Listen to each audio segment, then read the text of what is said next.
కాబట్టి ఆడవాళ్ళందరూ కూడా రాత్రి నిద్రపోయే ముందు ఈ పనులు చేయండి.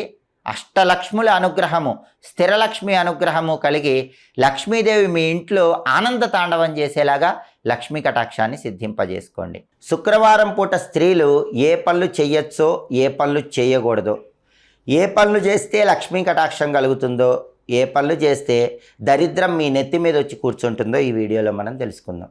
శుక్రవారం పూట ఆడవాళ్ళ ఇంట్లో ఎట్టి పరిస్థితుల్లో కొన్ని పనులు చేయకూడదు.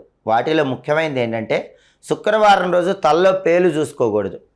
చాలామంది ఆడవాళ్ళు తెలియక శుక్రవారం పూట తల్లో పేలు చూసుకుంటూ ఉంటారు. శుక్రవారం తల్లో పేలు చూసుకుంటే దరిద్ర దేవత ఇంట్లోకి ప్రవేశిస్తుంది, లక్ష్మీదేవి వెళ్ళిపోతుంది. అలాగే శుక్రవారం పూట ముఖానికి పసుపు రాసుకుంటే ధనలక్ష్మి ఇంట్లో ఆనంద తాండవం చేస్తుంది. శుక్రవారం పూట ఆడవాళ్ళు ప్లాస్టిక్ గాజులు వేసుకోకూడదు. బంగారు గాజులు కానీ మట్టి గాజులు కానీ